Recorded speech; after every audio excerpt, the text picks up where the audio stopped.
Welcome back to the Casket Minds podcast, your destination for all things gaming, including the latest game industry news, in-depth reviews, and impressions. On today's episode of Casket Minds, we're talking about Grand Theft Auto 6 again. How the new Mafia doesn't want to waste your time, and Gears of War is coming to the PlayStation 5. We'll dive into all of these and more right now. But before we do, I'm going to kick it over to my co-host, Drew. What the heck is up, and how are we feeling? We are feeling good. Again, best time of the year to be a gamer right now, because we've got a lot of exciting things on the horizon. Getting that surprise drop for a GTA 6 trailer was really cool. I honestly wasn't expecting it, so that was awesome. Thanks, Rockstar, for listening to everyone saying, "Hey, please just give us a screenshot at least." And then they were like, how about we do a trailer and then like 100 screenshots on our website. So that was pretty epic. But yeah, I'm just excited to be a gamer right now, as usual. But yeah, there's also some stuff that we got to talk about that I'm not excited about. Oh yeah? Like what? Xbox. Well, we'll get to that and more. But first, let's take care of some housekeeping. Derby, what have you been up to? What have you been playing recently? I kind of want to start these episodes now talking about like what we've been doing, what we've been playing. Yeah. This week, Drew and I finally finished our playthrough of It Takes Two by Hazelight. It is a phenomenal masterpiece of a game. There's not a game that I've played, at least in recent memory, maybe ever, that has this much variety in terms of like gameplay to gameplay moments. And it's not like it's Jurassic. What am I talking about? Dinosaurs? Yeah. Scarlett Johansson on the mind, like always. Sorry, Colin Jost. Like it's not as drastic as like something in Grand Theft Auto per se. Like if you're going from like flying to like cars or boating, like, but the moment to moment of like each chapter having like a unique like gameplay element. Like there's the nails and like the hammer, and then there's the water gun when you're in the garden, and like the man, I forget, Cody has the like the head butt like kind of move. I don't know. I'm doing a terrible job of explaining it, but by now most of you have probably played It Takes Two, or if not, you know of It Takes Two. But it's a phenomenal game, and if you guys haven't checked that out, please do so. It's very cheap. Yeah. Split Fiction is the newest game from Hazelight that just came out, but It Takes Two won Game of the Year in 2021. So I'm really glad that we got to be able to beat that one. Actually, 100% of that one, which was awesome. Yeah. One of Drewby's first 100%. Yeah. For 1,000 so that was pretty gamers. Awesome. But yeah, I think the game is fantastic. I had a blast playing it with you. But just in terms of art direction, writing, the gameplay, it's all there. It's also got some really good music too. So like great soundtrack. So I'm a massive fan. The fact that it's crossplay between all the platforms, and then also, if you have a copy, your friend can play it with you if they don't own it, which is awesome. And that's something that they did for A Way Out and also Split Fiction. So I'm just glad to see that there's a developer in the space right now that's making smaller games. Like this is technically, I guess, a AA game, but there's so much in like love poured into this game, and there's so much to do in this game that's not just the main linear story. Like there's all these like fun side things that you can do. Some of the mini games don't always hit, but when they do, they really hit. So oh my god, yeah, it's a fantastic game. Definitely play it if you haven't. And then also I wanted to shout out real quick, speaking of Split Fiction, they just surpassed, I think, like 4 million sales or players. So that's awesome. They're crushing it right now. I believe it's 4 million copies sold, if I'm not mistaken. Yeah, that's probably, which is extraordinary. It's already got a movie greenlit, starring Sydney Sweeney, which is absolutely insane. Just so random. It is, and like it's a trend that's been happening at least like the last couple months, because Clair Obscur Expedition 33, which we're fixing to talk about momentarily, is getting its own movie as well. And the studio that is producing the Split Fiction movie is also producing that movie too. And there's like 2 or 3 other games that they've got the rights to produce movies for recently as well. So they just kind of came out of nowhere, and they're picking up like every video game IP that they can get their hands on for film right now. So, well, you know what that means, don't you? Next week, we're going to get the reboot of Doom with the current version of The Rock. Oh, yeah. I knew Dwayne that. Johnson is back. Doom Guy 2 loading. That'd be awesome. No, but seriously, that's like, for those 2 games to get picked up for movies is insane.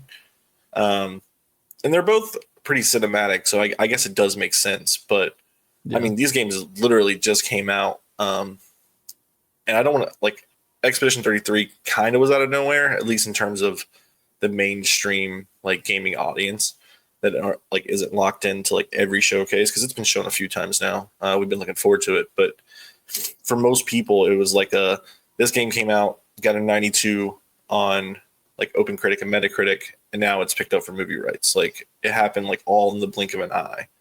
Yeah. Whereas like Split Fiction, like even with Hazelight's like not cult following, but like the ever growing following, I would say, like Split Fiction isn't. You don't look at that game immediately, at least like on the box art, and be like, that's a Hazelight game. You know, if you saw the gameplay, of course it would be, because it's the split screen, you know, co-op adventure. But yeah, I'm really interested to see how they handle that. I wonder if they'll play with that like at all, like the split screen mechanic. Yeah, it could be really interesting, or it could be very mid or even bad. So yeah, Sydney Sweeney, let's see what you got for me. But we've been talking about this for a couple minutes now. But Drew and I have been playing Expedition 33, Clair Obscur. I said it in the reverse order, but it's French, so fries French or whatever. Drewby, you've played a lot more than I have. So go ahead and give me those thoughts. Yeah. I have talked about it before. I am not the biggest fan of like turn-based RPG gameplay. It's not that I like hate it or anything, but when I play a game like that and I have to play 80 hours of that kind of gameplay with tons of cutscenes, it's just hard for me to stay locked into a game like that for that much time. But thankfully, 2 things. Clair Obscur Expedition 33 is not 80 hours or 80 plus hours for the main story. And the gameplay is just far more engaging, which is part of the reason why I've played as many hours as I have. The gameplay is so involved, having to dodge, having to parry, and there's like other things that you unlock throughout the game as you progress that get like more involved with the combat. It's just super entertaining. And then also the exploration is great too. Like, there's some really cool like secret areas that you can like parkour along and stuff like that. And the parkour isn't like poorly done. It's designed like pretty well. So for something that, you know, you'd think would be an afterthought in a game like this, like it's really well thought out. So I'm just like really impressed that this game again was developed by only 30 people. They found their writer on Reddit. They found their composer on SoundCloud. Both of those people didn't really have much on their resume beforehand. So the fact that you just have a bunch of like junior designers from Ubisoft and other developers coming together with quote unquote inexperienced, or like just people who don't have a lot on their resume for writing and music, it's impressive that they created just a massive slam dunk of a game. Critically, fans are enjoying it, like audiences are enjoying it. And it's also like a very optimized game. Like that Mhm. game is running at a crisp, smooth 60 FPS like all the time when I'm playing it. Um, so it's impressive. And the story is like really good so far. I'm really into it. And it has a nice balance of like being super dark and serious, but then it also has moments of humor that like it's a really weird kind of humor. I don't know how to describe it really. But it's not like the usual kind of humor that you'd see in a lot of games now. Mhm. Um, but there's a lot of times where I just like see myself like laughing out loud when I'm not expecting to. Um, so yeah, this game, there's just, again, just like with It Takes Two, there's so much love and passion put into it. It's hard not to love it. It's true. Over the last like week or so, I think there's been like a lot of information and interviews coming out with the team, and I believe that it's 3 or 4 people that actually worked at Ubisoft. And the game director wanted, like, the vision for this game was to make a modern day Final Fantasy game that's like the old school Final Fantasy, like the turn based, but then also introduce like modern mechanics. Like almost every game now has a dodge or parry system. Thank you, Sekiro. Um, like even the Oblivion remastered has a dodge now, Yeah. which is insane. Um, but they've obviously executed and nailed their vision. And this game is not going to go away. This game is going to be considered one of the all-time greats, in my opinion. Right now, I think it's probably tacked on for Game of the Year. I think Ghost of Yote right now is probably the game that's probably going to challenge that off the top of my brain. Blueprints is going to be in there as like your indie title, but there's something about Clair Obscur, like that soundtrack is goated. It's so Honestly, good. like there's moments where there's dialogue and the score is like underperforming it, and like or like not underperforming, but like underlying it, and I'm just sitting there listening to the score versus the dialogue, and it's so good. I'm about 4 or 5 hours in, so I'm not nearly as far as you are, but um, without spoiling it, I just got to the third character that you pick up for your party, Yeah. and I love them, and I cannot wait to spend more time with them. Um, and yeah, I echo most of your sentiments, if not all of them. It's just utterly fantastic, and I cannot believe I haven't played a game like this that has sucked me in like every facet in a long time. Like whether it be like I'm interested in the moment to moment, like character beats, the story beats, like, and as much as I'm enjoying the story, like I just want to get to that next battle, which is never something I say when I'm playing a turn-based game. But Yeah. because of like how involved the parry mechanic is, like I have to like master that. I keep like, so what I'll do, I do the same thing in like Souls games is I'll go to like a bonfire, like in this game it's flags, and I'll go to the flag and then I'll go back to the monster just so I can memorize their parry, and then I'll Yeah. go. And so far it's worked out very well for me. But again, I'm in the baby stages of this game. And yeah, I'm the same way with turn-based games. I enjoy them a lot more than you do, but again, like I'm awful when it comes to massive time commitments. So the fact that this game is like bite-sized JRPG, I think it's still like 25 to 30 hours long for just the Yeah. main story or something like that. But And I think it's like completionist time for like doing all the side stuff. It's probably like close to like 80 hours or so. So I like think that's exactly it. there's still a lot of game, but like it doesn't feel like so overwhelming like you would feel in every other JRPG right now. Yeah, exactly. So like Persona 3 is probably the shorter of the at least the 3 modern ones, and like that takes like 80 hours to beat just to beat the Yeah. main story. And like with Clair Obscur, you're experiencing everything in the game at that 80-hour mark. Yeah. So it's just something that like I love the Persona series, but I haven't finished one because of it's not its fault, it's my fault. Like I'm just not good with keeping up with that. Um, it's just such a time commitment. And Yeah. I love that this is like that double A, like triple A quality, smaller game. And I also love that almost every game that came out this year that's like doing super well is all underneath $70 mark. Like Yeah. Blueprints, indie game, Split Fiction. This is both $50, which is insane. $50 has Crazy, become man. such a sweet spot for gaming. Yeah. But we'll get to more of that later.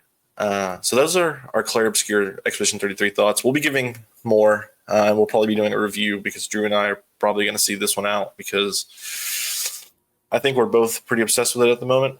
Yeah. It's definitely taken over my Oblivion hype, which sucks because I was all in on Oblivion, and then a couple days later this came out and I was like, shit, dude, this is so good. Yeah. I'm okay with, like, even though, I want to play the crap out of Oblivion, I'm okay with taking a break for this game since this is like just a brand new game. That's Like true. we've both played Oblivion before. Mhm. Not to say that the remaster isn't different. Like they've added so many things that make it True. feel new, but like it's with how new Clair Obscur is, and then like the hype surrounding it, I just honestly didn't want to get the game spoiled for me. I was like, I want to be a part of what is one of the highest rated games of all time now. So I want to be a part of that moment, and get prepped for it winning Game of the Year probably. Yeah, honestly. And I think the most exciting thing about this, Drew, is that, and we talked about this before, but at the end of the year at the Game Awards, they do this thing with their symphony or the orchestra where they play like all of the music from the Game of the Year nominees, and they like combine them. And I cannot wait to hear this freaking score played there. Oh my god, it's gonna be so Gonna be good. insane. I cannot wait. Game Awards are a long way away, and this isn't the Game Awards podcast, so we're going to keep on going. But before we do, last piece of housekeeping. We are slowly but ever fastly. I don't know. I don't think that makes sense, but I said it anyway. We're getting towards June, and June is a massive month in the video games world. We have this Nintendo Switch 2 launch on June 5th, followed immediately by the next day, Summer Game Fest. And then that Sunday, which is what, June 8th? I think so. I believe, is the Xbox showcase with the Outer Worlds 2 Direct. Drew and I will be doing, of course, our prediction episode because that's actually the first episode that we did for Casket Minds was like reactions and like predictions for that. And that's some of our favorite things ever to do. Even outside of content, we've been doing this for years, but we decided to do it for the podcast. So we'll be doing those in the coming weeks. So be ready for those. Be ready for the best time of year for video games because we're about to get a buttload of release dates because of item number one, Drewby. Today we got 10 things we want to talk about. A baker's dozen, of course. But this leads us right into topic number one, which is something that we talked about last week when we talked about Ghost of Yotei and its release date. And I was saying that, a certain game might have just left this year's spectacle. And I was right, thankfully, kind of, I guess. We'll talk about it. Topic number one, GTA 6 is delayed, but it's finally dated. May 26th, 2026. Derby, on May 5th, which was a Monday, Rockstar said, hey guys, this game is not coming out. It's coming out May 26th of next year. Almost, we're not quite there yet, but we're a little over a year away. And then the next day, they dropped trailer number 2, which is a certified hood classic, Drewby. That shit bangs. Yes. I rewatched it again right before we started, just to get my hype levels up again. And the only nitpick that I have is that I want to see how this game plays when it's not leaked gameplay with none of the assets being there. You know what I mean? Like, I'm sold on Vice City. I'm sold on Florida being the thing. I'm sold on like that entire culture being this next Grand Theft Auto. Um, but the only thing I need now is a little bit of gameplay. That's all, just a little bit. Uh, so give me your overall hype levels for GTA 6. Can it be higher? Honestly, I don't know how much higher it could get. Could it be higher? Yes. I think when I see like the actual like combat and some of the new features that they're bringing in, I think my hype level is only going to get higher. But I'm already filled to the brim as far as I can get with hype levels. So once it gets to that point, like hype level is just going to be overflowing in that bucket. So this trailer floored me. I had to watch it several times though, because like at first I was like, okay, this is a fantastic trailer, but man, I wish we would have saw gameplay. Mm-hmm. But then like I rewatched it a few times, watched a bunch of people breaking down the trailer, and there is like hundreds of details that people have found that are hinting at activities that you can do in the world, some possible features that have been leaked that are like seemingly confirmed and stuff like that. And so I'm just like, yep, I'm in. They sold me on the story. Like I'm fully in on this. I love the idea of having like a love story at the center of this. They haven't done something like that before. So this will make it feel very different from all the other GTAs. And then this game just looks incredible. And this was confirmed, captured on a base PS5, which is insane. And there's like some stuff that they're doing graphically. I watched a guy breaking down the glass. There is a shot of I think his name is Jason, the main character. That's right. There's a shot of him holding a 6-pack of beer, and you can see like the beer and the bubbles like moving around through the glass, and it's just like there's so many details like that. They have done something that is just unreal. Like I don't know how they're accomplishing this. So yeah, I'm just, it sucks that we have to wait a year because I want my hands on this game, but I will definitely wait a year for this game because it's gonna be awesome. But I wanted to shout out like a few things that are kind of exciting that have been confirmed. So it was leaked a while back with those like massive leaks that came out that there's going to be a flooding system, and people have noticed there's a bunch, and like obviously these exist in real life, but in rivers in rivers they have like the things that'll show like the flood levels, so it'll show like like how tall the water is. And people have noticed a lot of that. And if you look at the way that the water moves in the game, it's very similar to those leaks that came out with like the flooding system. So that is almost like seemingly confirmed. But then there was like a bunch of like mini games, like activities and stuff that were leaked. So like one was basketball. And in the trailer, there's like a shot that showcases a bunch of characters playing basketball. So that's confirmed. GTA is about to one up 2K, and they're another 2K developer. Honestly, I wouldn't be surprised if they have collaborated for that. Seriously, So that's possible. So there's that. Like, there's gonna be MMA fighting. Like all like working out seems to be back. Like, because Jason, there's shots of him where he looks, like normal amount of like muscular definition, but then there's a shot of him with his shirt off and he's like ripped, fully ripped. So they're bringing that back from San Andreas, which is really cool.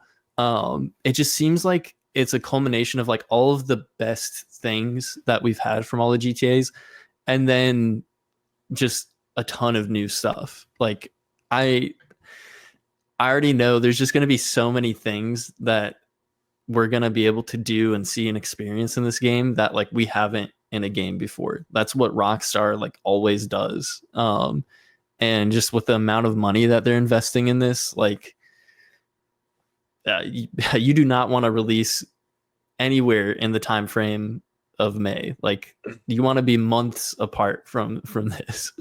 Um, and yeah, next summer is going to be insane because we've got GTA 6. We in May we have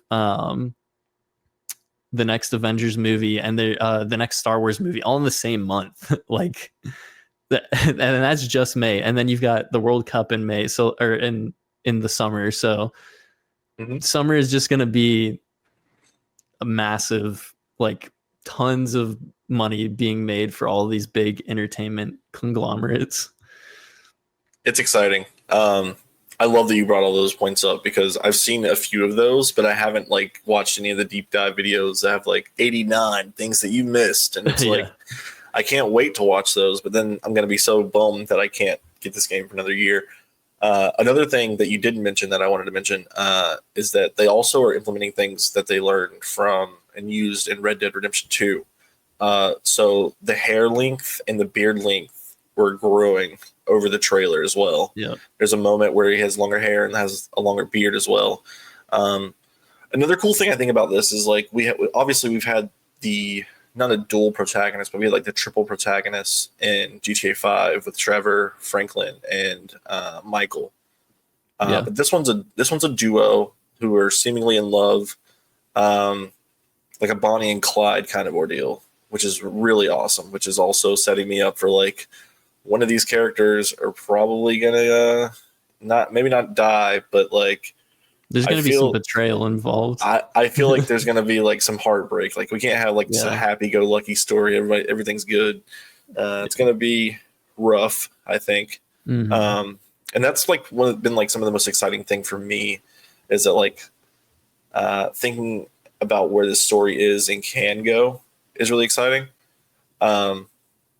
And another thing is like these games are like these things are like super like hypersexualized, right? And like usually don't paint women in a positive light. So I'm wondering if we're gonna step into the shoes of Lucia and being like constantly catcalled, and like I'm sure that's gonna play into like part of the story. But like, I'm excited to see what Rockstar's cooking there because like until now that seemed like such a far-fetched idea to play as a woman in a Grand Theft Auto game that isn't like modded or like playing as a prostitute.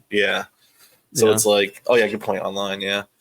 But like as a main character, like narrative driven portion, like I'm really excited to see what they can do. I'm sure there's gonna be a lot of funny moments and a lot of killing and smashing of teeth in, and it's really exciting. I cannot wait for this game. Yeah, it's gonna be awesome. You bring up a good point there. It's gonna be really interesting how they handle all of that, because from the vibes that I'm getting from both trailers, this game is gonna be satirical, like all the other GTAs are. Sure. But there almost seems to be like, I don't know, a level of like maturity involved now. Like it just seems like the franchise has matured a little bit, and it feels like it's going to be a little bit more serious. Like, yes, we're going to get the satire. There's going to be some stuff that will be very like, present day politics and social issues 100%. That are going to be like, messed around with. But I think it's going to be a little bit of a different vibe than we've had from previous GTAs. Not to say that it'll be a different game. I'm just saying, like, it feels like GTA is growing up a little bit, which I think is like really exciting. One more thing that I wanted to shout out real quick is in the trailer, it's confirmed that Stephen Root is going to be one of the main characters. And, he's a huge actor. Recently, he was one of the like lead supporting characters in Barry, which is an incredible show. And he's just got like a really good presence in everything that he's in. So that's really cool. But the reason why I wanted to shout that out is because it was leaked months ago that him, Bobby Moynihan, and Jack Black, and I think Nolan North were all going to be in the cast for this game. And we got Stephen Root confirmed. So we might be getting Jack Black in GTA. So we might be getting some chicken jockeys. Yeah, it's going to be epic. That's exciting. I didn't see that list leaked, but that's cool that like the first domino has fallen. Yeah, Nolan North makes a ton of sense, obviously. Jack sure. Black, it's hard for me to imagine, but it's also like the perfect like thing for him. Yeah, And there's going to be so many things in this game that are going to be pulling from the last decade plus of pop culture. And the last thing that I'll talk about here for GTA, because we can spend all day sitting here hypotheticalizing on GTA 6, is that social media is probably going to be a massive thing in this game. yeah, And wondering how it's going to be. Like, I was listening to Kind of Funny Games Daily the other day, and they were talking about this of like, there has to be a modern day version of Vine/TikTok in this game. And the amount of things, like, Rockstar loves the community and loves having the community like contribute to the game. yeah, So there's a bunch of, they were talking about how every 10 seconds people are going to start pulling up their phones in the game to like watch a TikTok because the attention span's so cooked.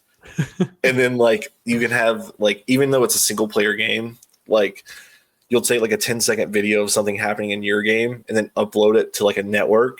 And then when you go on your phone, you'll see somebody else experiencing that in that world. yeah. You know what I'm saying? Yeah, And I that's definitely such a think brilliant something idea. like that. Something like that's gonna happen, and like also it'll be interesting because you already know that they're gonna play into like, because it is a satire.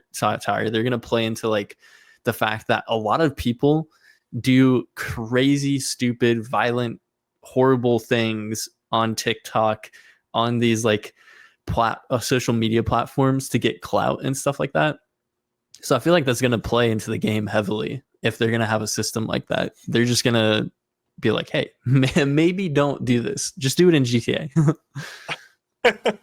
Yeah, no, that definitely that definitely sounds right. I'm so excited for this game and talking about it. I asked you right before we not started, but like at the end of that, I prompted you with like, "Can you be more excited?" And it's like, yeah, if I keep talking about it, I'm just gonna keep pumping myself up.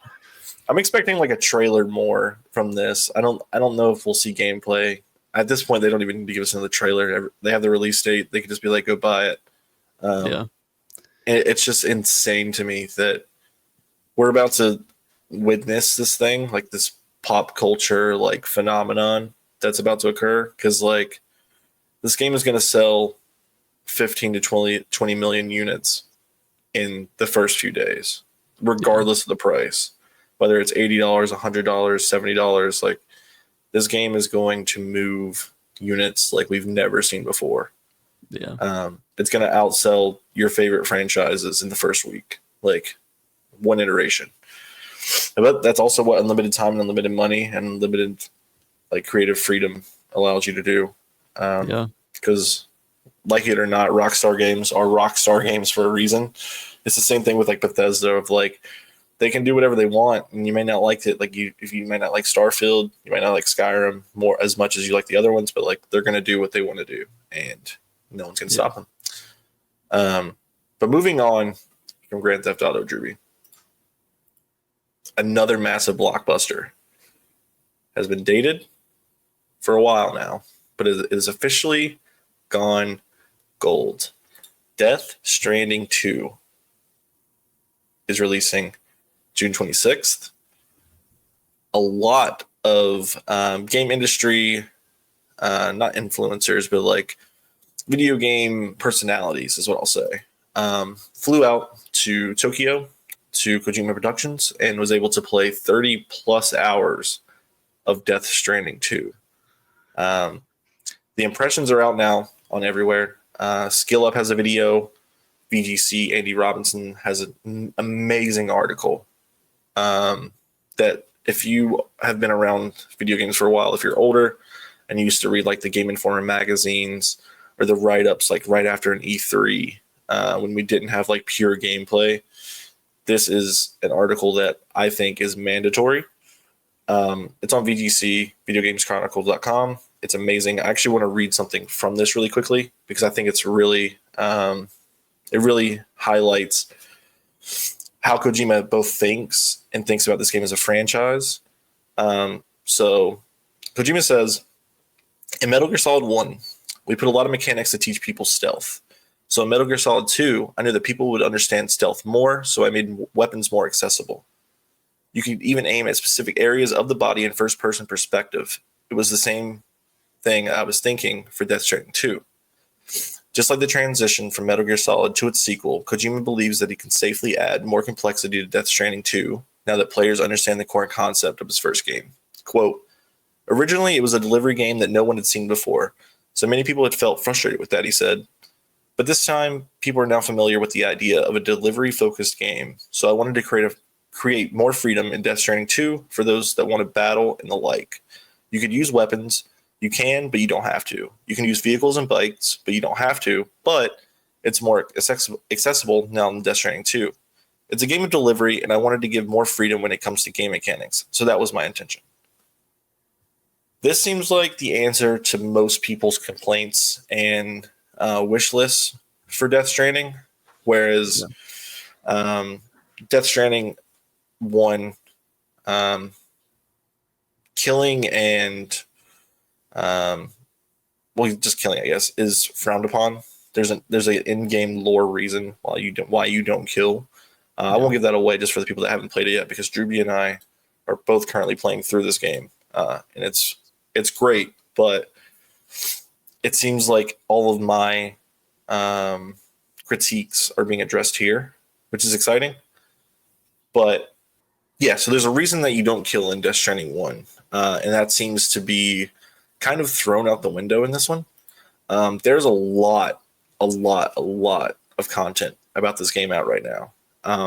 Almost everyone that has had hands-on and went to Tokyo and played this game has either very beefy, lengthy articles, or they have like hour-plus long videos detailing the changes, the vision,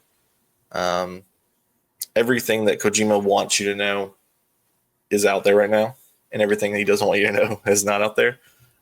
One thing I will say also is that though some people have played like 30 plus hours of this game, it's estimated by Kojima himself that it's about 40% of the game. So this game is going to be massive. There's a lot of side content, and Andy Robinson in his VGC article highlights this, that there's a lot of narrative payoffs as well as high incentives to do some side stuff. Like, for instance, there is weapon and vehicle schematics tied to some side content. And I haven't watched too much of this because, well, there's a lot out there. But what I have seen and read is that there's so much more player choice and freedom in this game. For instance, you can take off your cargo if you're trying to sneak through a base and like incapacitate people so you can easily get through. Like, you can take all your cargo off and set it somewhere and then go do what you need to do, like in Metal Gear Solid, like 5. The player choice in this feels, and like the combat I'm reading is very Metal Gear like. I believe even the article that I keep referencing from VGC, the one of the bold descriptions is, on the second of 4 days I spent at Kojima Productions playing Death Stranding 2 as I sniped a guard from a watchtower, equipped a silenced rifle, and planned a sneaky infiltration to an enemy base to extract a prisoner. It was impossible to escape the thought of, oh wow, that really does feel like Metal Gear. So I think even like with the long, like 10-minute trailer that Death Stranding 2 got, I think January, when the actor, and I forget his name now, but when he puts on the bandana and he looks like Snake, I don't think that was just a subtle nod. I think this was him marrying the ideas of both Death Stranding and Metal Gear. Yeah. Drewby, what is your hype levels? What are your thoughts about Death Stranding 2 so far? I am very, very excited for this game. I can't remember exactly how many hours in Death Stranding I have now, but I've played a decent amount of it. Put it on hold just because, all these new games are coming out. And I'm so far along in Clair Obscur Expedition 33 that I'm just gonna have to finish it. I can't put it down now, so I'm gonna finish that and then I'll go back to Death Stranding. But I'm super hyped for this game. The all of the trailers for this have looked incredible.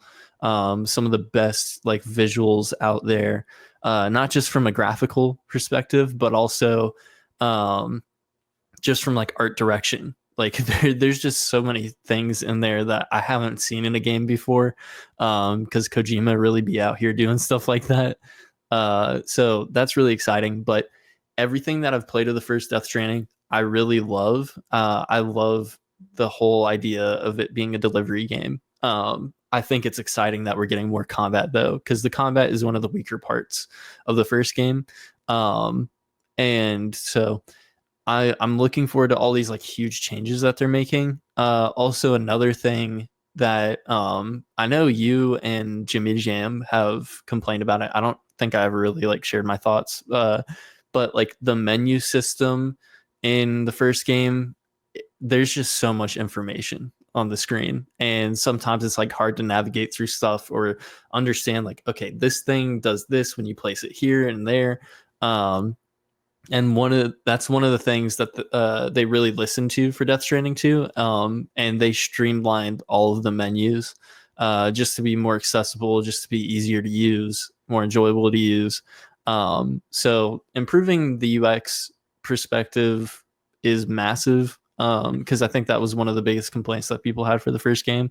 Um, and so it's cool that like, okay, they've taken everything that worked in the first game, improved on all of its shortcomings, and they're doing more.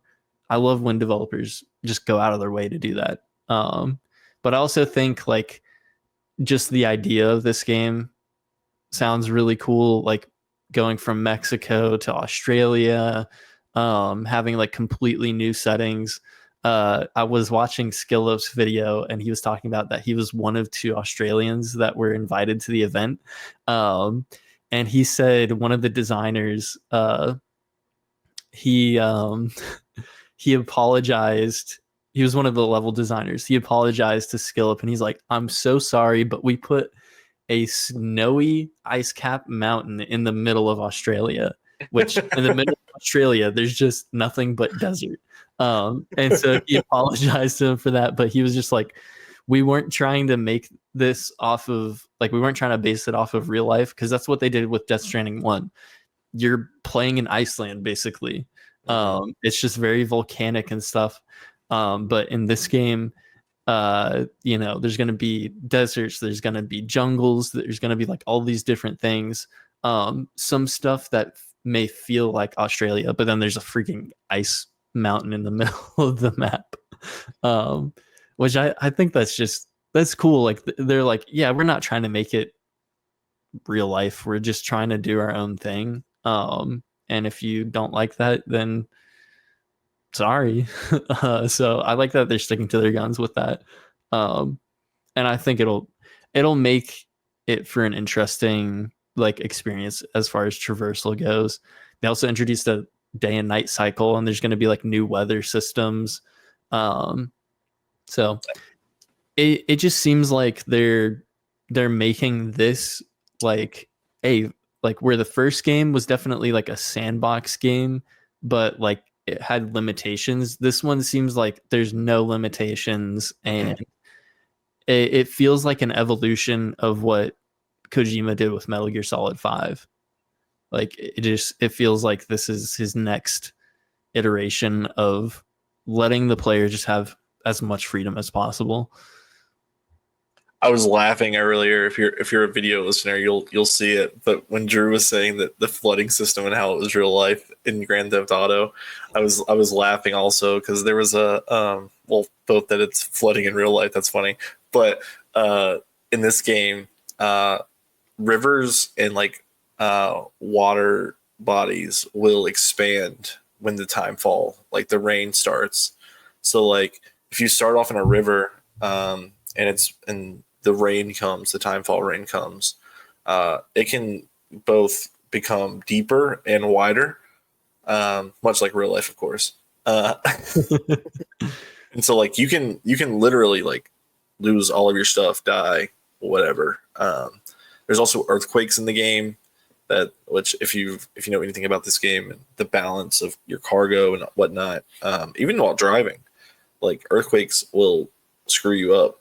I think that's a super cool and innovative thing. And like Drewby was saying, like if you have a creative vision for what you want your world to look like, it doesn't have to mirror ours necessarily to be like, it doesn't have to be like one to one. Like, Yeah. I'm not going to be mad if North Carolina looks like, you know, a volcano in his version. I'll be mad if they get that Or wrong. maybe a No. little bit, yeah. But like, if Kojima also has like free reign to do whatever he wants, but like, I'm not going to Yeah. be mad if it's not one to one with the United States. We have plenty of games that are one to one and they're not as good. So that goes to show. Yeah. But yeah, I'm really looking forward to this one. The menus, the clutteredness of the combat or lack thereof in the first one are two of my main issues with the game. But from like a directorial standpoint, I love all the lore stuff. I love the story. I love the delivering packages system. I just wish that I could have like I could combat like the enemies or like the BTs more. I haven't played in a couple of weeks now, but there was an encounter with a BT where like I just couldn't get away from it and I couldn't fight it, and like ultimately it screwed my delivery over. But like I couldn't do anything about it, and all my stuff got damaged. And I was like, well, what was I supposed to do? I can't like combat it. All I can do is like break free and try to run away. But then like all my stuff's in the goo, so it's like, what do I do? But I'm hoping that all that is concerned, or all those concerns are addressed, and it seems to be. Yeah. Everything that I keep watching and reading is everything that I want from this already amazing game.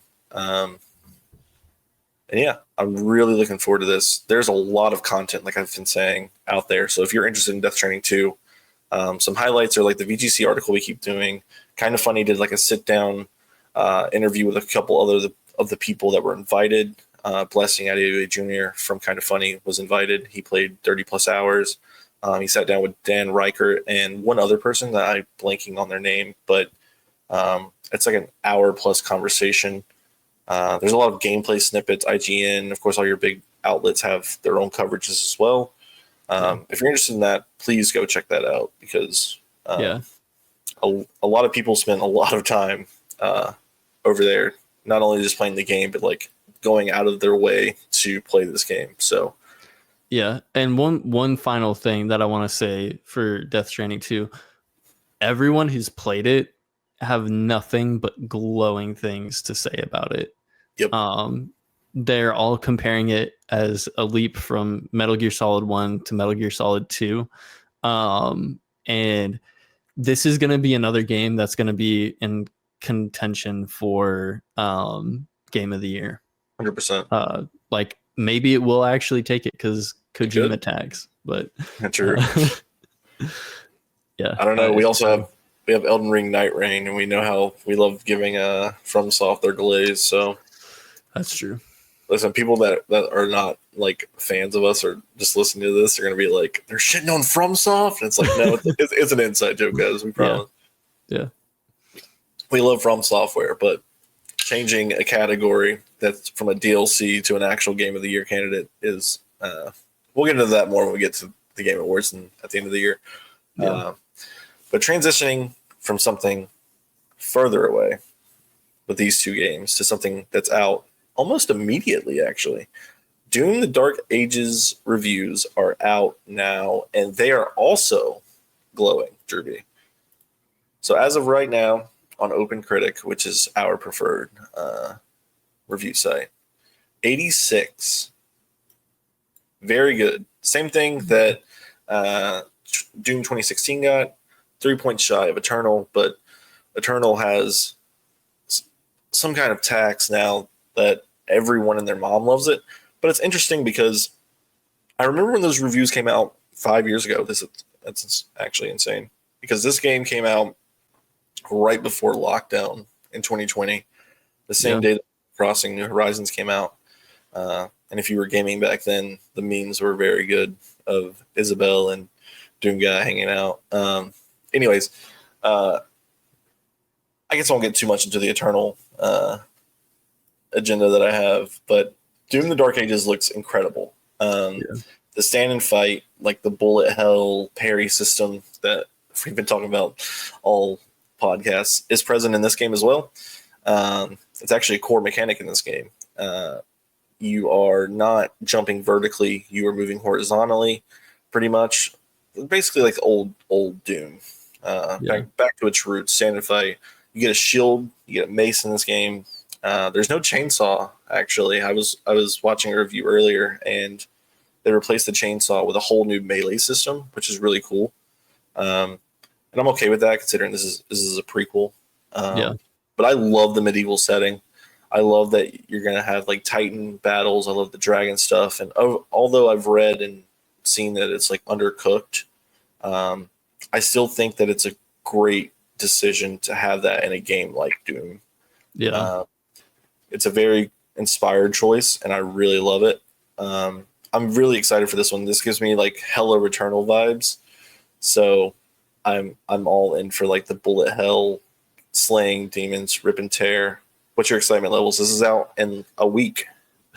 That's so crazy that it's already out so soon. I'm super hyped for it. I love Doom 2016. I love Doom Eternal. Now, if I say that I love Doom The Dark Ages, I'm called an Xbot. So, but yeah, I'm so hyped for this. There's nothing more satisfying than fighting a bunch of demons and killing them. For all the Christian listeners out there, this is a Christian game, okay? It's okay to kill demons. Amen, it's not brother. a satanic game. But yeah, man, I freaking love this game. Or like the last two iterations. And I think this setting is so cool. Because like metal is always associated with Doom. And the fact that we're getting now like an actual metal Doom game, that's pretty sick. And there's also just like a lot of cool stuff that they're doing. Like, they've got like the big old like Titans going full on Power Rangers. They've got dragons. And then also a couple of weeks ago, they released a new trailer revealing there's a completely new world that's like fully inspired by Lovecraftian horror. So there's like a Cthulhu type of thing in the game, like all of this like really cool stuff. And they were like, yeah, we had this idea of making, I think they're calling it the cosmic realm. And they were like, we've had this idea for like years now. And we were just like, you know what, we finally want to do it. And so they've got that. They've already revealed that. I'm sure there's other like big like surprise stuff that they haven't shown that'll be like really cool. But it seems like, once again, they're taking critiques from the last game, improving upon it. I like the movement of Doom Eternal, but I like the idea of keeping things more horizontal in movement, because that's what Doom is. And I love that we're leaning into the bullet hell side of things. It's just so fitting for Doom. So I'm really pumped for it. I'm really curious also about the story, because this time around, like, they're leaning even more heavily into story stuff. There's going to be like a lot more like cutscenes and stuff. We'll see if that works or not. I'm curious, man. So all right, we're gonna get into it because we're talking about it right now. So I love that this is the prequel. I love that this one's gonna be less like fast paced, at least in terms of like.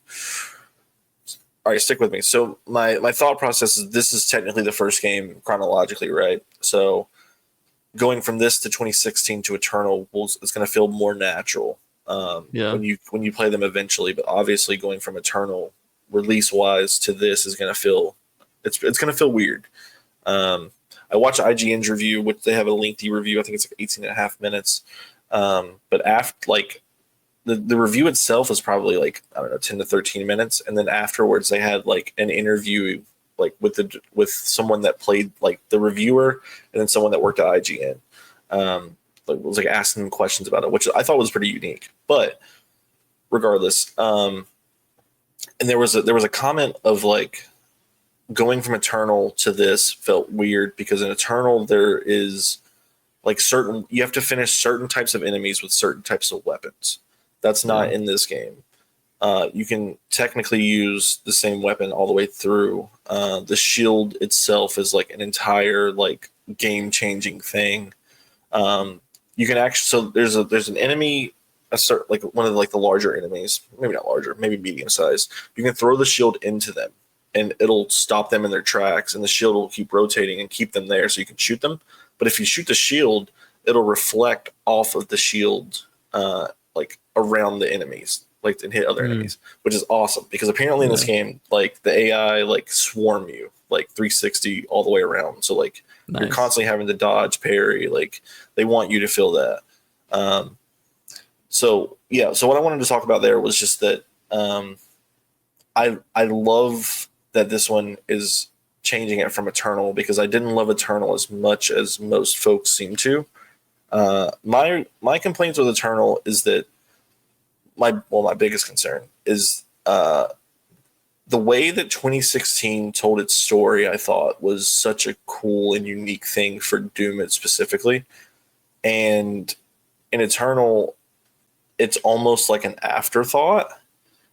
And maybe it's I binged this game. I think that's where my problem lies with Eternal is that Final Fantasy VII Remake was on the cusp of coming out. Like I think 2 weeks after this, Animal Crossing had just come out, so like my time was limited in terms of trying to get through Eternal, and I think rushing through that game was a mistake because my biggest complaint with Eternal is the length of Eternal. Like there's sections that are like 2 to 3 times longer than they need to be, where it's just you're in the same arena, enemies keep spawning. It's the asshole demons with the shields. Oh my god, I'd rather kill myself. Those were awful. And like having to use certain type of weapon to kill certain type of enemies, constantly be moving, like jumping, like vertically. It got exhausting after like 20 hours of just doing like endless hordes of things, and like there wasn't too much of an incentive. There was exploration more than in 2016, which I loved, but at the same time, like there wasn't like the motivation from like the story to keep me going, whereas 2016 kept me on like the other, like it kept me bait and hook, like wanting more of what this world was giving me. And I prefer 2016 because I feel like it's the more complete package. And what I mean by that is that I think if you're going to tell a story, let me try and think of how I want to phrase this. So I think the way that it tries to tell the story is great in 2016, but when it becomes on the back burner in Eternal, it becomes detrimental to both games. Where like if you're not going to continue it in a satisfying way, why did we set it up in 2016 to begin with? You know, and so like that part really, I mean, it still frustrates me, but that's what has me excited about the Dark Ages. Is that it seems to be going right back to the storytelling from 2016, which I really loved, and also like a step back in terms of gameplay. Where like I'm not complaining that Eternal was hard, but the difficulty spike from 2016 to that it's pretty steep. On top of like, not being more traditional with Doom, which isn't a problem. It's just I don't love the way that it was handled, I guess. I don't know. I probably sound way more negative on Eternal than I actually am, but I also have to like argue with Eternal stands all the time of like it's so much better than 2016. And I'm like, it is technically on a gameplay level, I totally agree. But what it does in terms of story and, you know, changing how 2016 feels and kind of how I feel about 2016 in general. Like if we get a super good story with the Dark Ages and then I go and play 2016, I'm like, ooh, this is a cool continuation of that story. And I get back to Eternal and it's like, fuck, I got to do this shit all over again. I don't know. I really do want to play Returnal. Well, I do want to play Returnal, but Eternal too. Doom Returnal. Dude, that's kind of what this is basically. But I want to go back to Eternal and not rush it and enjoy it in like bite-sized pieces so that like it doesn't feel super long each time I go into a fight. But I gotta admit, dude, like I was saying, I was trying to get through this game to get to Final Fantasy Remake, better game. And yeah, it was binging that sucked. And it wasn't like even like a traditional binge either. It was like I'd play like 5 hours at a time. Mm-hmm. And even then I was like, I can't do it. I got to put this down for a minute. Like, well, especially when the shield what do they call Marauders? The shield guys? I think so, yeah. They fucking suck, dude. Yeah, that was like my biggest complaint for the game is those enemies, and like certain enemies were just they're too difficult. It felt like the difficulty spiked like 20 times when you fought enemies like that, which I don't think it should ever be that way. Agreed. I'm gonna throw in a caveat real quick. So like I got the platinum trophy for 2016, which requires you to beat the game on like the hardest difficulty for 2016. I'm pretty sure I played on normal for Eternal, and at times I was dying, and I was like, "This is bullshit." And like I'm someone that like I'll play like Call of Duty on veteran. I'll play like this. I don't want to like toot my own dick or anything, but like I'm not afraid of a hard challenge. Like I beat World at War last summer on veteran, and that's one of the most painstaking things of all time. Yeah. Like I don't mind hard for the sake of hard. But at the same time, if you're going to be hard, don't make an encounter 30 minutes, dude. You know what I mean? Like, with no checkpoints, I would rather die. So, anyway, enough tooting. Go ahead. Yeah, no, I don't have any more thoughts on Doom, actually. Well, by the next pod, we'll probably have played at least a couple hours of Doom, the Dark Ages, and we'll give you thoughts about that, like we have done with Clair Obscur, Extras 33, and our Oblivion playthroughs. But we're gonna stick with Xbox for this story, Juby. Kind of. Gears of War is coming to the PlayStation.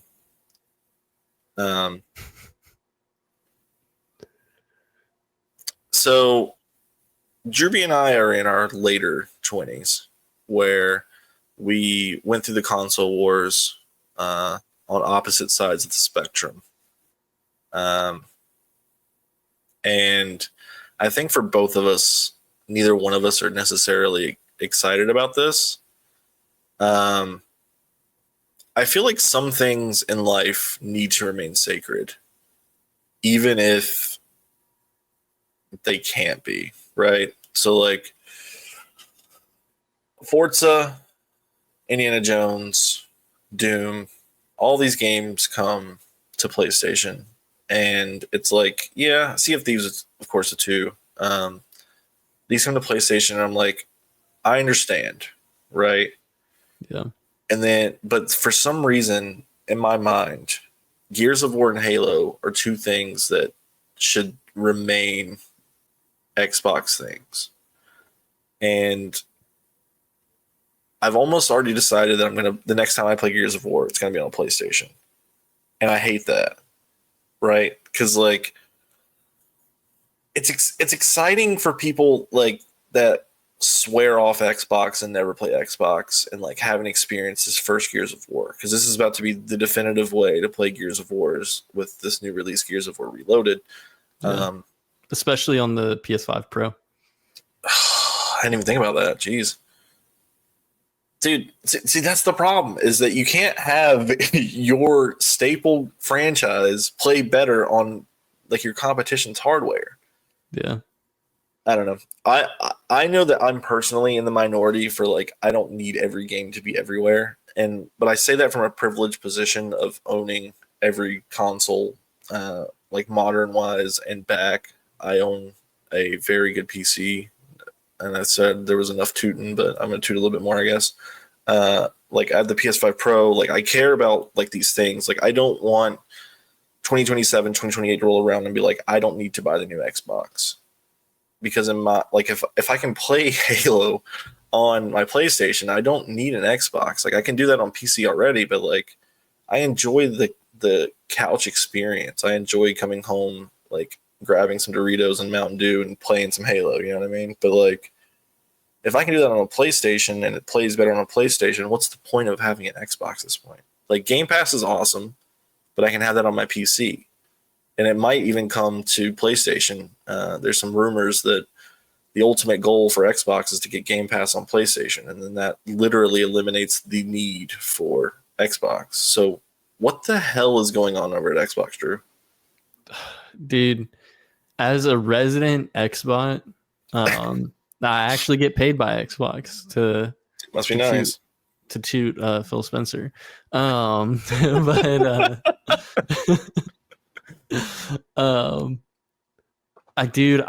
I don't know what their strategy is right now, because the conversation before seemed like, hey, there's some games that we're going to make multi-platform, and even though like most people don't really want that, they made sense. Doing Indiana Jones multi-platform, that makes sense. It's Indiana Jones. Elder Scrolls multi-platform, that makes sense. Starfield multi-platform, that would make sense.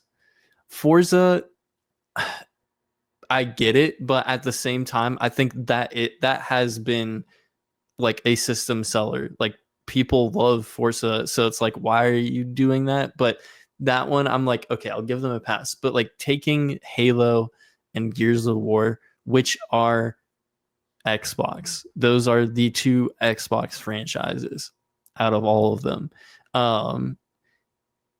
I don't know why they're doing that, because they are, like you said, eliminating the need for an Xbox system. The reason why I have an Xbox is because I've had Xboxes like forever, and I love their ecosystem. I love Game Pass. But like when the next Xbox rolls around, if I can, if there's going to be no exclusives at all, like why should I stay? And that's coming from someone who is like a hardcore Xbox fan. So it's like,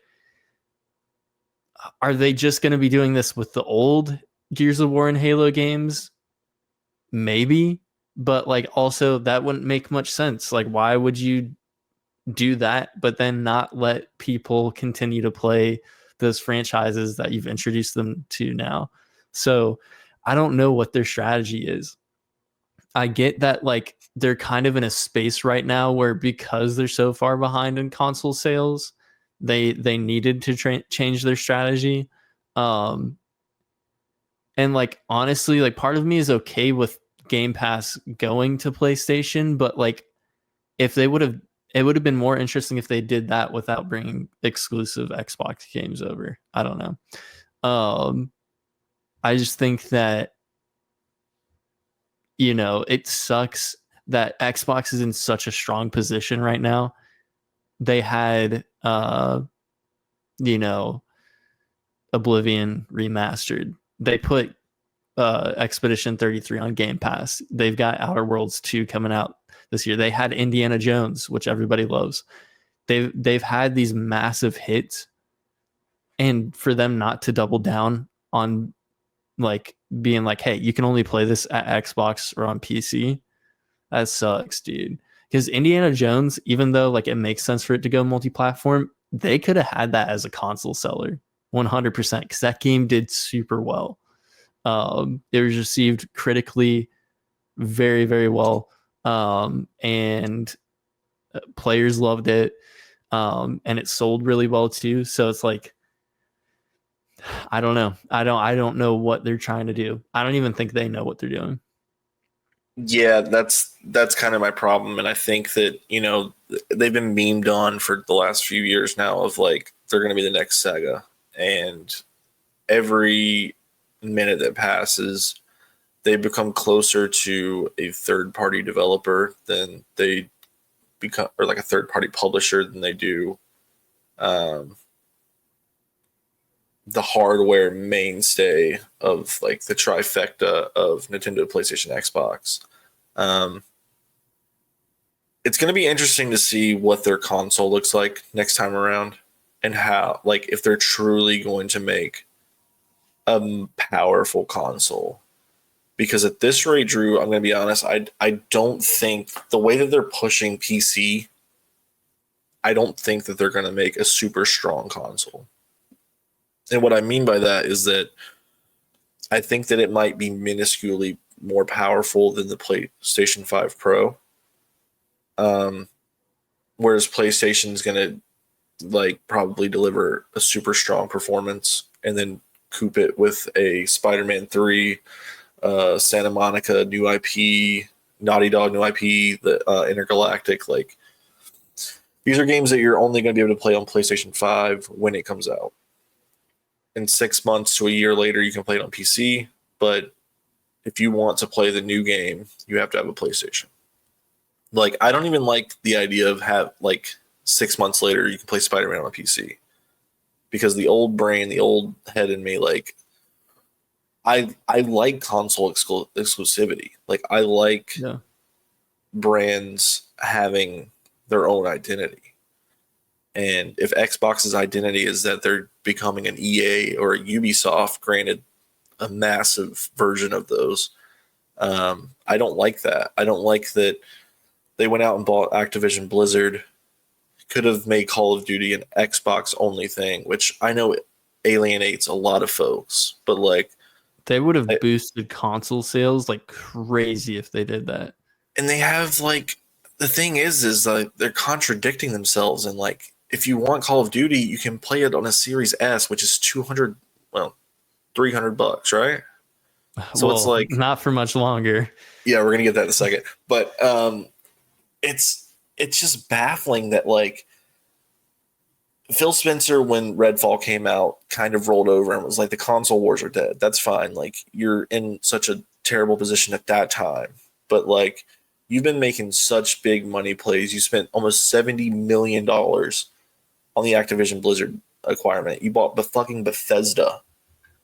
And like, you're giving it to the competitor, or like to at least the people that like you view as your competition.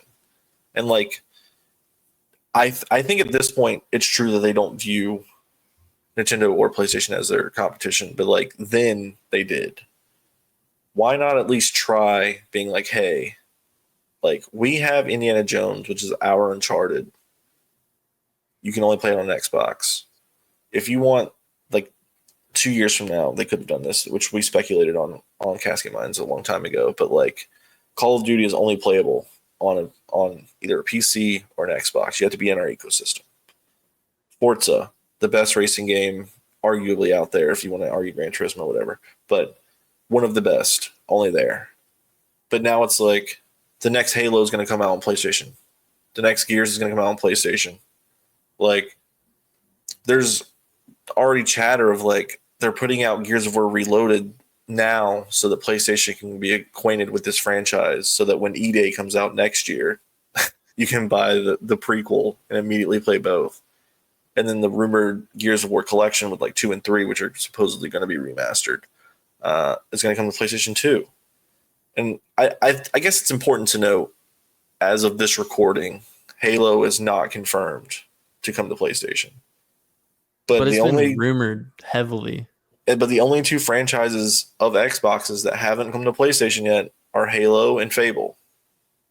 And if you're putting Gears there, Fable's clear as day going to come, in my opinion. Like, yeah, Fable's a console seller to an extent, but like, now everyone's like, well, you put Gears there, so I can play it on my PlayStation. And then if Halo's the one they put their foot down on, I'll give them some respect. But I don't think they're stopping there. It's over for what we think of consoles in the modern day. Like, yeah, it's unfathomable. And like, I'm super negative on this, but like, I guess it's positive for almost everyone. But I don't know. I think I've hit most of the reasons why I don't want to like just keep beating a dead horse. But yeah, it's exciting that people are going to finally get their hands on it for the first time, or the first time in a very long time. But it's not exciting that Xbox is kind of just tapped out, which is weird because they were going all in on like being like, hey, we've got all of these games that we got on the way and they're gonna be great. And it's a shame. Um, and it's also weird that like we've had leaks of what their next Xbox is gonna be and what their handheld system is gonna be, and it's like, well, what's the point of those now? Like they're obviously still gonna be releasing those, so it's like, what is the draw for those? But we could sit here and speculate all day and probably not find a definitive answer until we get there. So yeah, the dead horse has been beaten. I think it's time to move on. Let's look at the positive things about Gears of War. So Gears of War Reloaded was announced just a few days ago on May the 5th. And I'm going to give you some details about it because it's exciting that this game is getting a facelift, and actually it's getting more than a facelift, to be fair. This could honestly be like a remake in some capacity. But here's the details. So it's launching for $40. It's also going to launch on Game Pass. August 26th is the release date. It's the original Gears, faithfully remastered and natively optimized. 4K support, 60 FPS in campaign, 120 FPS in multiplayer. HDR, VRR, and 4K assets are remastered textures. Improved shadows and reflections, super resolution with improved anti-aliasing.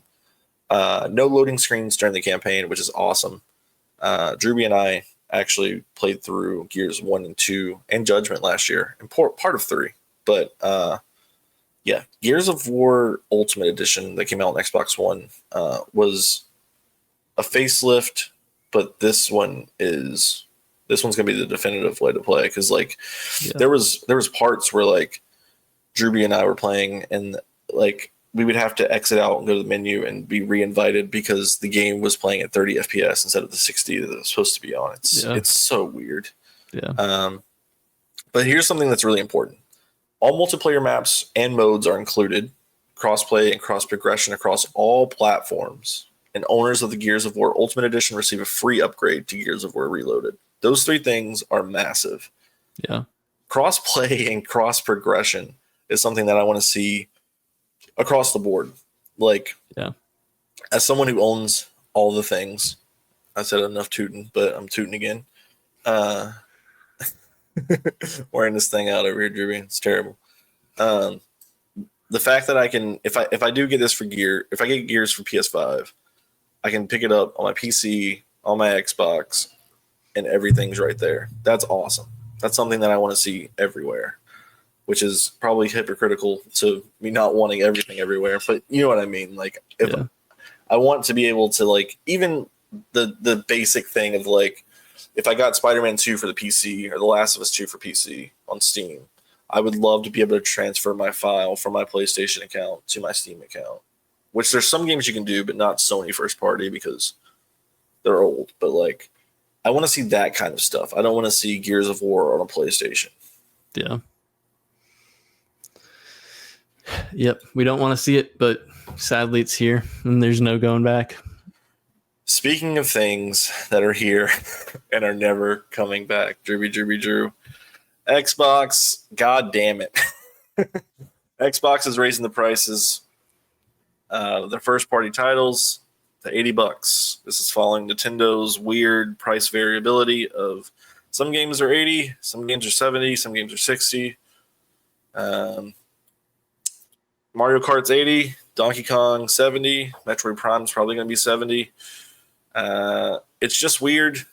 Xbox has bit the bullet and said all their first-party games are $80, even though they don't sell, and this is just going to alienate sales even more, but it's going to drive Game Pass prices up. Well, that's true. That's not what I meant to say, but that's true. Game Pass prices are going to go up by the end of the year. Make certain of that. But it's going to drive users to Game Pass. But I've got a list here, Drewy, of Xbox has increased the prices of almost everything that they put out. So, quick list here. Xbox Series S 512 gigabyte is going up $80. Same thing for the Series S 1 terabyte. It's going from $349 to $429. So now an Xbox Series S costs more than a base PlayStation Digital 5, which the Series S is digital. So to get into the Xbox ecosystem at this point, at least in a console space, you're paying $20 less, getting less storage and less power, much less power than a PlayStation 5. That's utterly ridiculous. But it doesn't stop there. Xbox Series X digital is going up $100 from $449.99 to $549.99. And the Xbox Series X, what the hell? Xbox Series X is going from $499 to $599. $600 for their premium edition. Not even premium, really. Just the disc version of the Xbox Series X. Because Xbox Series X 2 terabyte Galaxy Special Edition. This is the one that it's supposed to be. Well, it's just more storage, essentially. Is now $730, up from $600.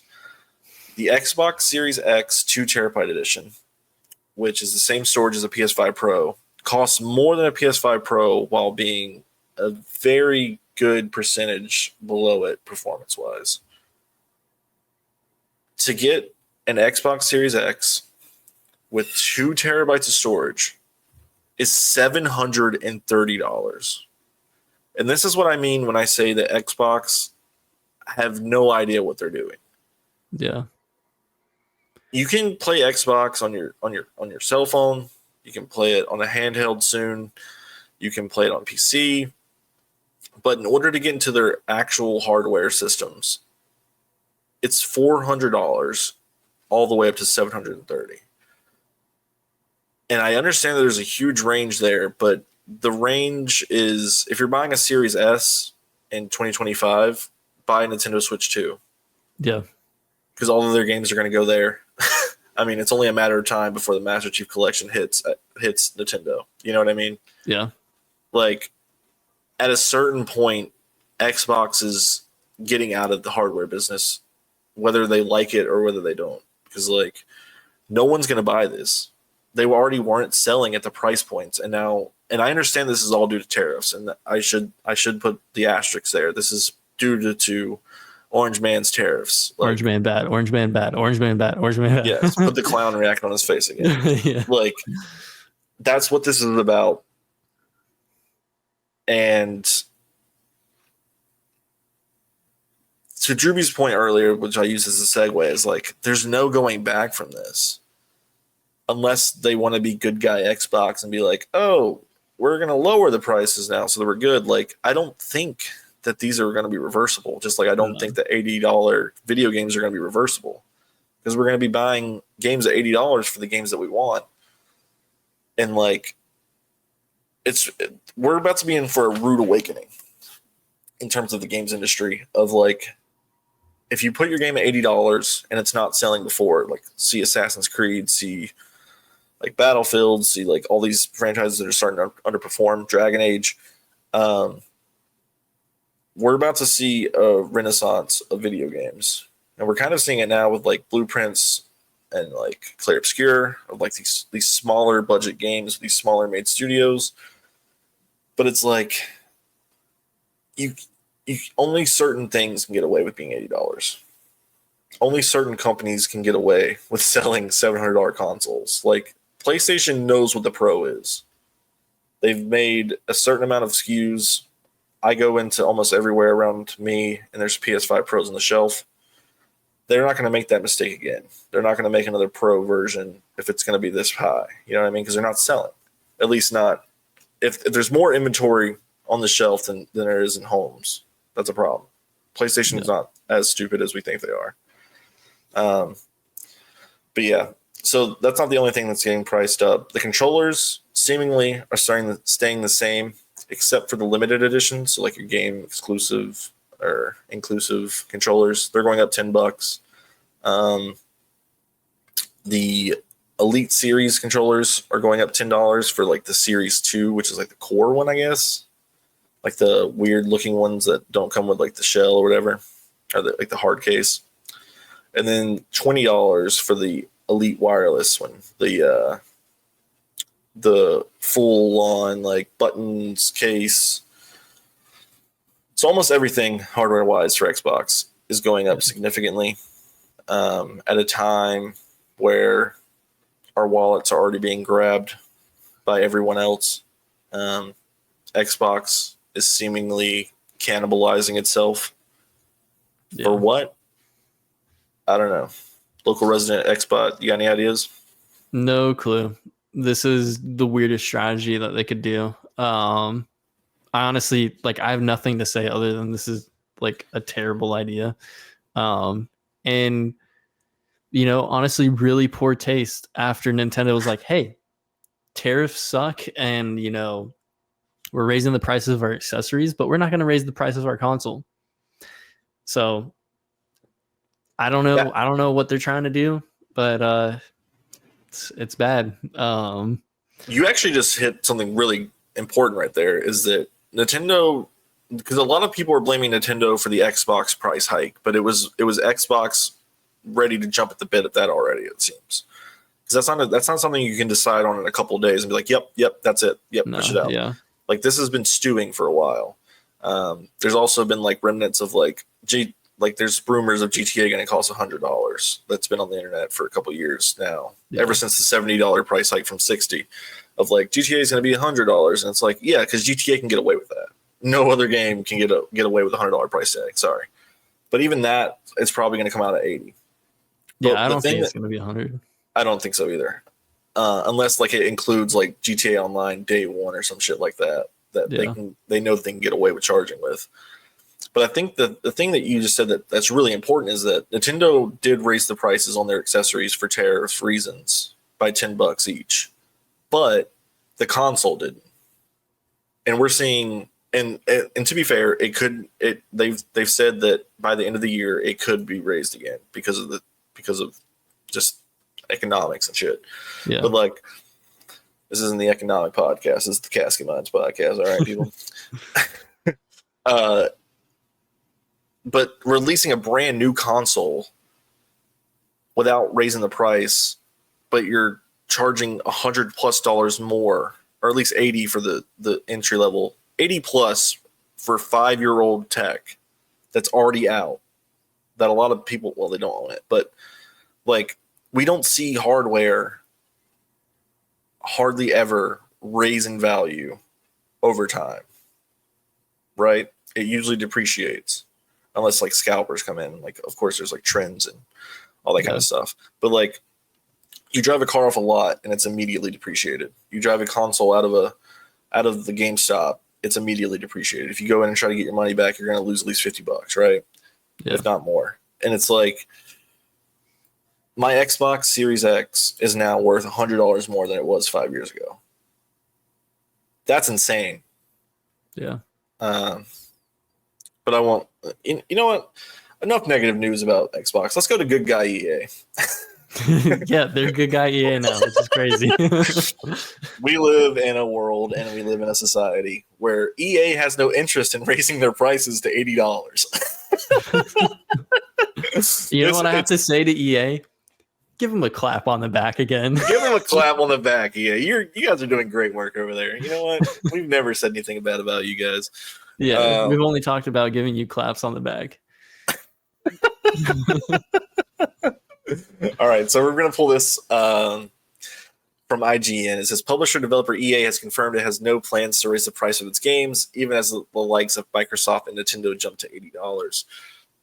Addressing investors in its latest financial call, CEO Andrew Wilson said that the company's focus was to deliver, or quote, deliver incredible quality and exponential value to our player base, such as its hit co-op adventure Split Fiction, which has now sold 4 million copies.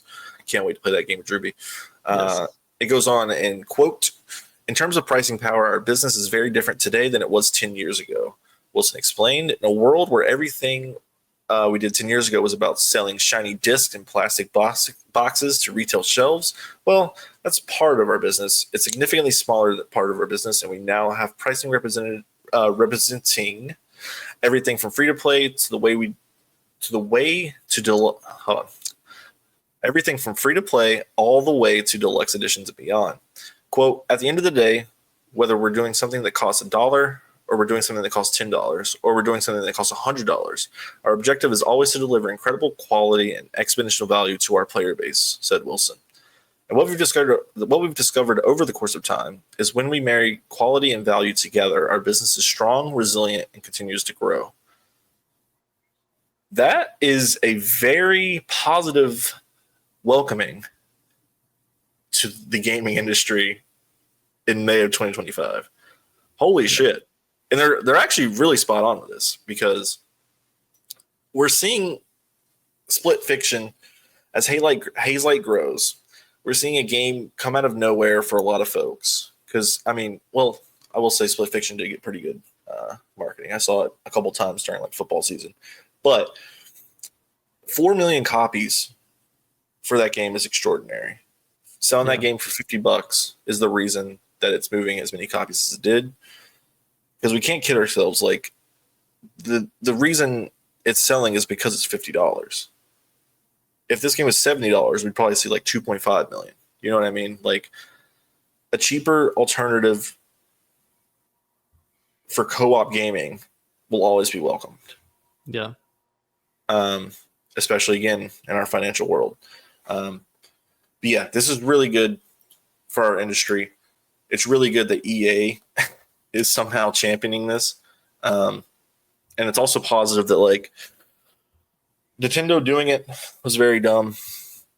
Microsoft, of all fucking people, coming up to bat next and saying we're going to do the same thing. Especially when PlayStation has announced Death Stranding 2 and Ghost of Yotei, both going to be $70, like, for sure. We're not seeing $80 PlayStation games this year. Like, we're once again seeing Xbox fade into obscurity. Clair Expedition 33 obscurity. And PlayStation's going to become the good guy again, I guess. I don't know, man. I feel like I'm in a bizarro world. This is some crazy shit. Yeah, it doesn't make much sense, especially because there were plenty of years where EA got a lot of flack for microtransactions and all of that stuff. Rightfully so, by the way. Oh, yeah, 100%. But to see EA come back from being the microtransaction guy, being the loot box guy, now to being good guy EA, it's a crazy, crazy time that we live in. I love seeing that, though, from EA, because, you know, there's a lot of EA games that are awesome. They did Titanfall, they did Apex, and you can, you know, say all you want about Apex right now in its current state, but like when it first came out, was a huge success, and for years too. Yeah, for years. And then both of the Jedi games doing phenomenally, sales and critically. And then It Takes Two, Split Fiction, and Battlefield 6 has been in testing for a few months now to the public. Granted, a small amount, but that number is continuing to grow. I think actually within the next month, or maybe it is this month, they're supposed to be increasing the amount of people that they're inviting to the playtest. So you're seeing EA make a lot of just really smart decisions right now, which is very shocking from EA of all people doing that. But I love to see that. Like, I think that is good, because that is showing, like, hey, there's been some competition. Like, they've been in competition with other large publishers. That's what we need to see from our consoles too. It shouldn't just be the publishers. So take notes from EA, Microsoft. Yeah, otherwise you're going to become a third-party publisher. We're going to start playing all the sports games again, even though I never stop. Let's be honest. I got like 200-something hours in FIFA this year. It's been like not even 8 months. I like football, guys. But we're going to stick with EA. Same investment call, actually. EA says the next Battlefield is announced this summer and will still be released by April 2026. The April 2026 is the fiscal year or physical year, not physical, though. I wouldn't mind a physical year. You know what I mean? So that was confirmed in February, but the announcement of this summer is exciting. Yeah. The same thing with Skate, I believe, right? Skate is Yes, also they said going to it will be release within that time. So we might get an EA Play this summer. Maybe that returns. If not, That'd be cool. give it to Keeley. You know what I mean? Throw it at Summer Game Fest. Those are two big wins for you. Those where the most eyeballs are going to be. You don't need EA Play at this point. Give it to Jeff Keeley. That'll And give you some money. also, we've seen Skate at Summer Game Fest before. So, yeah, I think that's going to be a real possibility. Which also Skate has been testing for actually years now. Years, yeah. To the public. And so that game's probably getting pretty close to being ready. And I honestly, I can see Battlefield 6 coming out at the end of this year. Especially now that that GTA is not there. Yeah. You're not gonna you can't release it next spring. People aren't going to spend $8 on Battlefield or $70 on Battlefield. Thanks, EA. $70 on Battlefield. They have to spend $100 in GTA in a month. And Battlefield 6 is shaping up really good right now. So much leaked gameplay has come out. Everybody's saying really good things about it. And we're hearing a lot of bad leaks about the new Call of Duty coming out this year. And then also with it going up to $80. That's a good Battlefield. Think about that. Battlefield is about to possibly kill Call of Duty, at least for this year. I hope to. Which would be exciting. Like, I love Call of Duty. You know, you and I and Jimmy Jam have played plenty of hours of Call of Duty, but I've always preferred Battlefield over the two. I love me some military simulator type of stuff. I like being able to fly helicopters and planes. And the destruction is always super, super fun. So I'm pumped for Battlefield 6. I think that they've got something great cooking. I can't wait to get my hands on it. In a perfect world, right? No EA Play. EA shows up at Summer Game Fest. They show and date Battlefield 6 for October. And then they shadow drop Skate since it's free to play. That would be cool. Like you can go download Skate right after the Summer Game Fest. Good guy EA, come talk to me. We got the ideas over here. Yeah. Speaking of good guys, Drewby, it's time to get away from the EAs of the world. Even though you're good guys now, we can't have too much baby face in our media. You know what I mean? Mafia, the Old Country. We've talked about this extensively on the podcast at this point, but the PAX East panel has come and gone. They have announced the price tag. And Drewby, guess what? Good Guy 2K. $80. No, I'm just kidding. Good Guy 2K, baby. $50 price tag. It's not looking to waste your time with bloat. It's a linear, story-driven game that is fairly priced for what they're giving you. This is straight from Hangar 13 and 2K. Listen, we had a conversation in one of our group chats the other day with a couple of our friends about pricing variability. And one of our buddies was saying that he wants to see more pricing variability. And I was trying to explain to him that we're already there. Like, pricing variability, like the concern was that all games are being pushed to $80 or like, and then we had another friend that says that when games come out, they automatically expect it to be $70 if it's a AAA like big game. This is a AAA game.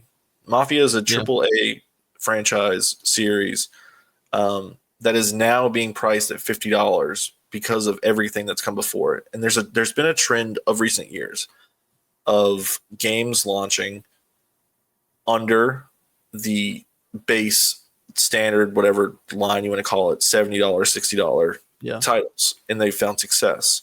In AAA games too. Yeah, exactly. Control was not a full price game, but it was a full Alan price. Wake 2 was $50. Alan Wake 2, exactly. Hellblade, that was another one. The best games that have released this year have not hit that price point. One of the games of last year, at least like culturally in the gaming world, was Helldivers 2, a $40 experience that was a AAA fun time.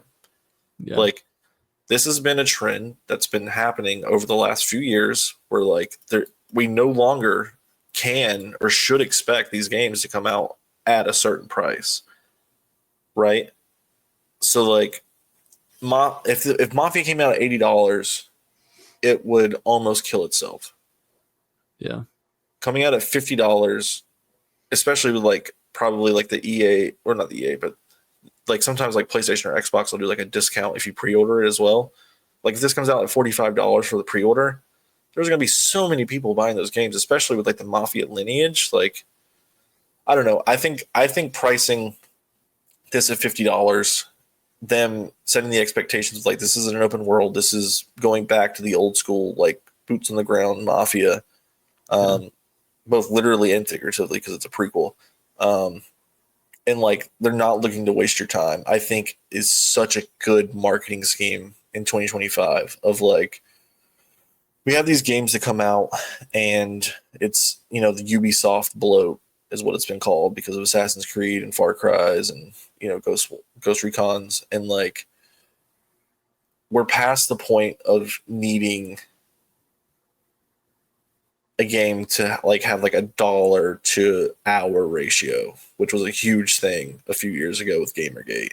Yeah. Of like, if I'm not getting 70 hours, I'm not paying $70. But like $50 for a 10 to 12 hour experience that's going to be excellently written, acted, performed, directed, I'm all in for that. Yeah. Yeah, it looks fantastic, and it's really exciting that we're getting a game that doesn't feel the need to be open world. Mafia 3 felt the need to be open world, and that backfired. That backfired big time. And hey, an open world Mafia game can work. It could work in an ideal world, but that's not where we are. So getting a more not downscaled, but just focused Mafia game, I think is great. The new trailer that they released for this, it just looks fantastic. It looks like you're watching or you're playing a like Godfather spaghetti game. Western. Yeah. So I'm all in. I think that, the recent trend of a lot of the best recent games being $50 or less, is a good sign that, like, I don't know. I think 2K just has a lot of confidence right now, both in Mafia and in Borderlands coming out later this year. So good guy 2K. The best reviewed games of this year, I'll reiterate, have not reached that $70 price tag. Kingdom Come Deliverance 2, Split Fiction, Blueprints, Clair Obscur. These are games that Alan Wake 2, Baldur's Gate 3, neck and neck for Game of the Year 2 years ago, did release at the baseline standardized AAA games. Games are out there to be found if you want to find them. That's partly why we do this podcast, is to highlight some of the games that we think that you should be playing, especially if you are the people that play like the Madden and the 2Ks of the world. It's like there's so much more to gaming, and you can find your next favorite experience, your next favorite hobby, your next favorite pastime if you just look a little bit deeper. And sometimes you don't want to do that, and that's fine. Listen, I just told you I played 200 plus hours of FIFA every single year. I played 2K, I played Madden, I played the college football games. Like, I get it. But also, play more games. You know what I mean? Yeah. Best hobby. Speaking of best hobbies, Drewby, we found our next time sink, and it comes at the end of July. Killing Floor 3 has a new release date, July 24th. Have you played Killing Floor 2? Yes. I haven't played the first game. Same. I own it on PC, I think. I've just Same. never played it. But yeah, I've played a good amount of Killing Floor 2. Super fun game. I'm always a big fan of those like wave-based kind of games, or just like, you're just killing a bunch of monsters and demons and stuff like that. Except for you, Doom Eternal. Yeah. And especially not Doom the Fart Ages. That's good. But yeah, I'm pumped for another Killing Floor. I love the second game, so I'm excited to play this one, and to be able to play it with you and Jimmy Jam. It's gonna be a good time. We talked about this recently on the pod of like um, games that feel like old times, and that's not a negative connotation. It's like the Left 4 Deads of the world. That's what this feels like. This feels like Left 4 Dead. Yeah. Your classic. You jump in, you shoot things, you get like a few abilities, healing, like medic. There's the recon class, the sniper, whatever, heavy guy, tank. Um, that's exactly what Killing Floor 2 is. Killing Floor 3 is going to be more of the same, probably just a little bit more modernized. Another game that's cheap. It's $40. If you are looking for a game to play with your friends that you can turn your brain off, have some really fun times, Killing Floor is that franchise. I've played so much of Killing Floor 2, I'm like one trophy away from the platinum. I think it's getting 25 with one character or something. Nice. I think I'm at like 23. So really, I need to go back and do that because it's only going to take me like an hour or two. But super fun. Killing Floor is a really fun franchise. And for $40, I mean, that's a game you hop into with your buddies, even if it's for like a weekend or two. Yeah, that's a good time. Yeah, and it's always something that you can come back to. Seriously, it's I go through spurts of wanting to play Killing Floor. There's one specific spot. Like every time I go to a grocery store, like if I'm by like a produce section or something, I always think of like a moment in Killing Floor 2, and I'm like, dang, I really should play Killing Floor 2. I don't know what it is. It's just something in my brain triggers, and I'm like, damn, nice. Killing Floor 2 is pretty cool. But to wrap up this episode of Casket Minds podcast, we're going to end on some Nintendo news. And it's not much, but it's if you missed out on pre-orders, I think this is one that's very important for you. Well, if you want a Nintendo Switch, maybe you don't want the Switch 2 yet. But Nintendo is aiming to sell 15 million units of the Switch 2 in its first fiscal year. I think they're projecting like 8 to 10 million at launch. So 15 means that there's going to be at least like a third more than they're releasing now, or maybe almost double. So if you want a Switch 2, don't give up hope yet. There will be more units in the first year.